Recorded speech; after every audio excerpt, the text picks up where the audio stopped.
Hello everyone, இன்னைக்கு நம்ம எங்கே வந்திருக்கோம்னு பார்த்தீங்கன்னா தாய் இன்டர்நேஷ்னல் ஷாப்பிங் ஃபெஸ்டிவல். இது நம்ம நந்தம்பாக்கம் இருக்கிற சென்னை ட்ரேட் சென்டரில் தான் அதை இப்போ லான்ச் பண்ணியிருக்காங்க. 6 months ஒன்ஸ் எப்போதுமே வந்துட்டு நம்ம சென்னை ட்ரேட் சென்டரில் இது எப்போதுமே லான்ச் பண்ணக்கூடியது தான். சரி, இந்த டைம் எப்படி இருக்குன்னு நம்ம போய் பார்க்கலாம். நம்ம இன்னைக்கு வீக்கெண்ட் வந்திருக்கோம். ஓரளவுக்கு க்ரௌடாக தான் இருக்குது. என்ட்ரன்ஸே நல்லா சூப்பராக இருக்குது. நிறைய பேர் ஆஃப்டர்நூனே வந்திருப்பாங்க போல இருக்குது. நிறைய பேர் இப்போ வெளியே எக்ஸைட் ஆகிட்டு இருக்கிறாங்க. இப்போ சென்னையில் நல்லா வெயில் அடிக்கிற டைம், எல்லோரும் வெயிலில் நடந்து போயிட்டுருக்குறாங்க. இப்போ ஆக்சுவலாக டைமை பார்த்தீங்கன்னா 3 o'clock. ஆனால் இந்த டைமில் தான் க்ரௌடு கொஞ்சம் கம்மியாக இருக்கும். நீங்கள் ஈவினிங்லாம் வந்தீங்கன்னா க்யூ ரொம்ப இருக்கும். போன டைமே வந்ததுக்கு ஏன்டா வந்தோம் நைட்டு, அந்த அளவுக்கு செம க்ரௌடு. சரி, இன்றைக்கி பார்க்கலாம் எப்படி இருக்குன்னு. இங்கே வந்துட்டு கார் பார்க்கிங்க்கு தனியாக ஒரு பில்டிங்கே கட்டி வச்சுருக்குறாங்க. டோட்டலாக 7 floor இருக்கும் போல இருக்குது கார் பார்க்கிங் மட்டும். அது போக அவுட்டோர்ஸ்லேயும் கார்லாம் நிப்பாட்டுறாங்க. நம்மளும் அவுட்டோர்ஸ்லேயே நிப்பாட்டிடலாம். ஆனால் அங்கே ஃபுல் க்ரௌடு, அங்கே ஃபுல் ஆகிட்டு. சரி, நம்ம பார்க்கிங் இங்கேயே பண்ணிடலாம். நம்ம காரை பார்க் பண்ண இன்னும் எத்தனை ஃப்ளோர் போகணுன்னு தெரில.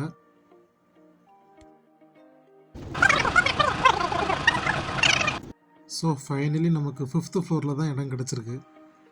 நம்ம ஒவ்வொரு ஃப்ளோராக போய் நம்ம சுற்றி நம்ம பிளேஸ் இருக்கான்னு பார்க்கவே நமக்கு 1 லிட்டர் டீசல் பேரும் போல் இருக்குது. இதுக்காண்டி நம்ம தனியாக டீசல் போட்டு தான் வரணும் போல்.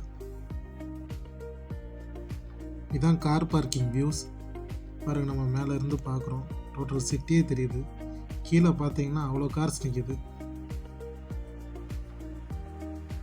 5th floor வரை வந்துட்டோம். இந்த லிஃப்ட்டு எத்தனை லிஃப்ட் இருக்குது என்னன்னு சரியாக தெரில. ஏன்னா இங்கே அவ்வளோ க்ரௌடு. 2 லிஃப்ட் தான் இருக்குன்னு நினைக்கிறேன். அதை வச்சுட்டு நம்ம எப்படி கீழே போக போகிறோன்னு தெரில. பாருங்கள், கீழே பாருங்கள், வரிசைக்கே காரை நிற்கி, கொஞ்சம் கூட மூவ்மெண்ட் இல்லை. எல்லாம் கீழே பார்க் பண்ணிட்டாங்க. அப்பாடா, ஒரு வழியாக நம்ம கீழே வந்தாச்சு. அந்த கார் பார்க்கிங் பில்டிங்கில் டோட்டலாகவே 2 லிஃப்ட் தான் வேலையே செய்யுது. அங்கேருந்து இங்கே வர்றதுக்கே எனக்கு ஒரு 1/2 hour கிட்ட ஆயிடுச்சு. சென்னை ட்ரேட் சென்டரோட ஒரு ஃப்ரண்ட் வியூ இது. தாய்லாந்து எக்ஸ்போன்னு அட்வர்டைஸ்மெண்ட்லாம் பண்ணியிருக்காங்க. போய் பார்க்கலாம். டிக்கெட் உள்ளே தான் போய் எடுக்கணும்னு நினைக்கிறேன். உள்ளே போய் டிக்கெட் எடுக்கலான்னு பார்த்தா அவ்வளோ க்ரௌடு. நம்ம வெளியே பார்க்கும்போது ஒரு க்ரௌடுமே இல்லாத மாதிரி இருந்துச்சு. இங்கே வந்து பார்த்தா ஒட்டுமொத்த சென்னையே உள்ளே தான் நிற்கிற மாதிரி இருக்குது. ஒரு வழியாக நம்மளும் டிக்கெட் வாங்கியாச்சு. இதுக்கு வந்துட்டு என்ட்ரி ஃபீஸே அவங்க 50 rupees சார்ஜ் பண்ணுறாங்க. 50 rupeesக்கு ஒர்த்தா இல்லையா நம்ம பார்த்துடலாம். நீங்கள் உள்ள என்ட்ரன்ஸ் ஆனோடனே ஃபுல்லாக ஃபர்னிச்சர்ஸ் தான் வச்சுருக்காங்க. நம்ம இவ்வளோ நேரம் க்யூவில் நின்றுட்டு வந்ததுக்கு நம்ம சோஃபாவில் ஒரு 10 நிமிஷம் உட்காந்தாச்சு. அவங்களே வந்து கேட்டாங்க என்ன மாதிரி சோஃபா பார்க்குறீங்க அது இதுன்னு. எல்லா சோஃபாவுக்கும் 50 to 70% ஆஃபரும் போட்டிருக்காங்க. ஆனால் ஆஃபர் போக ரேட்லாம் பார்த்திங்கன்னா யூஸ்வலாக தான் இருக்குது. வெளியே வாங்குறதுக்கும் இங்கே வாங்குறதுக்கும் அவ்வளோ டிஃப்ரென்ஸ்லாம் தெரில. ஆனால் நம்ம வெளியே வாங்கினோம்னா ஒரே கடையில் போய் நம்ம இவ்வளோ மாடல்ஸ் நம்ம பார்க்க முடியாது. இங்கே எக்கச்சக்க மாடல்ஸ் இருக்குது. அது போக உட்டன்ஸ்லாம் இன்டீரியர் திங்ஸ் நிறைய வச்சுருக்காங்க. பார்க்கறதுக்கே ரொம்ப அழகாக இருக்குது எல்லாமே. இங்கே இருக்கிற திங்ஸ் எல்லாமே ஹோம் சென்டரில் இருக்கிற திங்ஸ் மாதிரி தான் இருக்குது. அதே மாதிரி எக்ஸ்பென்சிவாகவும் இருக்குது. ஆனால் இவ்வளோ அழகாக இருக்கும்போது நமக்கு எக்ஸ்பென்சிவ் எதுவுமே நமக்கு கண்ணுக்கு தெரில. ஏன்னா எல்லாமே ஒரு ப்ரீமியம் லுக்கு நமக்கு கொடுக்கு. நம்ம வீட்டில் அதை வச்சோம்னா ரொம்ப ப்ரீமியமாக இருக்கும். அந்த அளவுக்கு எல்லாமே செதுக்கி வச்சுருக்காங்க இங்கே.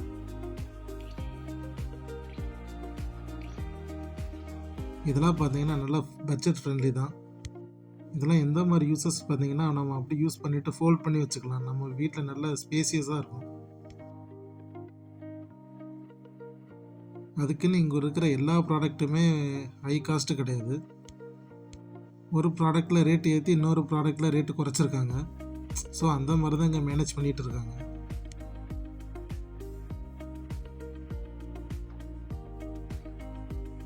இங்கே வரவங்களை ரொம்ப அட்ராக்ட் பண்ணுறது இந்த ஸ்டாச்சுவும் அந்த ஃபர்னிச்சரும் தான். பட் தாய்லாந்து எக்ஸ்போன்னு சொன்னாங்க. ஆனால் அதை தவிர மற்றது எல்லாமே இங்கே இருக்குது. மற்ற இந்த கிளாத்ஸ்லாம் பார்த்திங்கன்னா கொஞ்சம் ரேட்டு நல்லா கம்மி தான். சிலதெல்லாம் அவங்க ஹேண்ட்மேடாகவே பண்ணுறாங்க. நம்ம கண்ணுக்கு முன்னாடியே பெயிண்ட்லாம் அடித்து அது நல்ல க்ரியேட்டிவிட்டியாக இருக்கும். நல்லா இதெல்லாம் பார்த்திங்கன்னா நம்ம வீட்டில் இருக்கிற வாலை நம்ம மவுண்ட் பண்ணி வச்சுக்கலாம். இதெல்லாம் பார்த்திங்கன்னா நம்ம வீட்டு டெரஸில் பண்ணக்கூடிய செட்டப் எல்லாமே.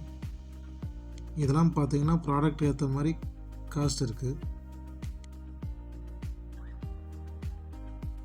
நிறைய பேருக்கு வீட்டில் வந்து ஸ்டாச்சு சேர்த்து வைக்கிறது ரொம்ப பிடிக்கும். அவங்களுக்குலாம் இந்த மாதிரி இடம் ரொம்ப இன்ட்ரெஸ்டிங்காக இருக்கும் ஒவ்வொன்றையாக பார்க்க. லேடிஸ்க்குன்னு பார்த்திங்கன்னா இங்கே எக்கச்சக்க பேக் கலெக்ஷன் இருக்குது. ரேட்லாம் கொஞ்சம் ரீசனபுளாக தான் இருக்குது இந்த செக்ஷன்லாம்.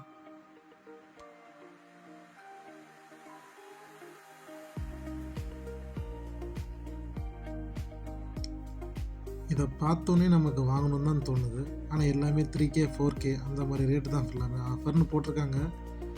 ஆஃபர் போகவே இந்த ரேட்னா ஒரிஜினல் ரேட் என்னன்னு தெரில. அவங்க வச்சிருக்கிற இன்டீரியர் லைட்டுக்கு இப்படி பார்க்கும்போது நமக்கு ரொம்ப பிரகாசமாக இருக்குது.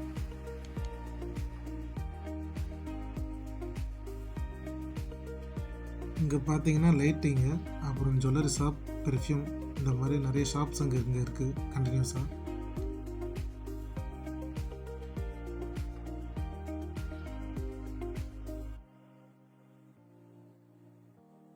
இன்றைக்கி மெயினாக இன்றைக்கி வீக்கெண்டு இருக்கிற சென்னையில் இருக்கிற எல்லா க்ரௌடுமே இங்கே வந்துட்டு எக்கச்சக்கமான சாக்லேட் வெரைட்டிஸ் இருந்துச்சு. ஆனால் எங்களால் ஒன்றுமே வாங்க முடியல, அவ்வளோ க்ரௌடு. அப்படியே நம்ம வாங்கணும்னு நினச்சாலும் எதுவுமே நம்மளால் மொபைல் பேமெண்ட்டில் நம்ம எதுவுமே பே பண்ண முடியாது. இங்கே அது ஒரு பெரிய ட்ராபேக். இங்கே ஒரு நெட்ஒர்க்கே இங்கே சரியாக இல்லை. இங்கே ரேட்டு கேட்கலான்னு கிட்ட போனால் இங்கே ஒருத்தர் டான்ஸ் ஆடிட்டு நம்மக்கிட்ட மார்க்கெட்டிங் பண்ணிகிட்டு இருக்கிறான். ஆளை பார்த்தா டம்மி பீஸா இருக்க, பயங்கரமான ஆளா இருக்கேடா. நான் ஒரு சாக்லேட் காமிச்சது என்ன ரேட்டுன்னு கேட்டால் அவன் டான்ஸ் ஆடிக்கிட்டு வெறும் 50 கிராம்ஸ் 720 ருபீஸுங்கிறான். 50 கிராம்ஸ் நம்ம கை அளவு கூட இருக்காது. ஆனால் ரொம்ப எக்ஸ்பென்சிவ் இதெல்லாம். ஆனால் ட்ரெஸ் கலெக்ஷன்லாம் சொல்லவே வேண்டாம். அது வந்து அந்தளவுக்குலாம் ரீசனபிள் ப்ரைஸ் தான். எல்லாமே நல்லா ஆஃபர்லேயும் கொடுத்துட்டு இருந்தாங்க. ஆனால் மேக்ஸிமம் எல்லா ட்ரெஸ்ஸுமே லேடிஸ்க்கு தான் இருந்துச்சு, ஜென்ஸுக்கெலாம் எதுவுமே இல்லை. இதை நான் சொல்லி ஆகணும். ஆக்சுவலாக இங்கே இருக்கிற ஹைலைட்டே என்னென்னா, தாய்லாந்து எக்ஸ்போன்னு போட்டுட்டு 100 கடையில் வெறும் 4-5 கடை தான் வந்து தாய்லாண்டுனே போட்டிருக்காங்க. அங்கேயும் என்ன இருக்குதுன்னு பார்த்தீங்கன்னா ஜஸ்ட் அந்த கிளிப்பு அந்த மாதிரி ஐட்டம் தான் இருக்குது. அதுவுமே வெறும் லோ குவாலிட்டி. இங்கே டர்க்கி ஐஸ்கிரீம் கடை ஒன்று போட்டிருந்தாங்க. இவன் ஐஸ்கிரீம் கொடுக்கும்போது ஏதாவது பெர்ஃபார்மன்ஸ் பண்ணி கொடுப்பான்னு பார்த்தா பொறுமையாக எடுத்து வச்சு பொறுமையாக கொடுக்குறான். என்னத்த சொல்ல. எக்ஸ்போ கொடுத்து 50 ருபீஸ்க்கு நல்லா தான் இருந்துச்சு. ஆனால் இங்கே கடை போட்டிருக்க எல்லாருமே நம்ம தமிழன்ஸ் அப்புறம் வடக்கன்ஸாக தான் இருக்காங்க. தாய்லாந்து கடை போட்டிருக்கவங்கள பார்த்தாலும் தாய்லாண்டுக்காரங்க மாதிரிலாம் தெரியல, லோக்கலில் வேலை பார்க்குறவங்க மாதிரி தான் இருக்குது. ஆக மொத்தம் ஸ்கேம்பு தான். சரி, ஓகே, கொடுத்துருக்கு 50 ருபீஸ்க்கு ஓகே. ஏன்னா இங்கே உள்ள ஃபுட் கோர்ட்லாம் போட்டிருந்தாங்க. எல்லாமே ஒரு ரீசனபிள் ரேட் தான். ஃபுட்டுமே நல்லா இருந்துச்சு. ஃபுட்டு வாங்குறதா இருந்தால் எப்போதுமே ஹாட் கேஷ் கையில் வச்சுக்கோங்க. ஏன்னா இங்கே கார்ட் பேமெண்ட்டு, யூபிஐ எதுவுமே இங்கே வேலைக்கு ஆகாது. நெட்ஒர்க்கே இங்கே கிடையாது. இப்போ மொத்தம் இந்த தாய் எக்ஸ்போர்ட் பார்த்தீங்கன்னா ஒரு 4-5 கடை தாய்லாந்து கடை இருக்குது. அவ்வளோதான். நீ பைத்தியக்காரனவே நினச்சிருக்கிறல்ல நீ. தாய் எக்ஸ்போ அவ்வளோதான். உங்களுக்கு இந்த வீடியோ பிடிச்சிருந்தா லைக் பண்ணுங்கள், ஷேர் பண்ணுங்கள், சப்ஸ்கிரைப் பண்ணுங்கள். உங்களுக்கு ஏதாவது கொஸ்டின் இருந்துச்சுன்னா நம்ம வீடியோவில் கமெண்ட் பண்ணுங்கள். பாய்.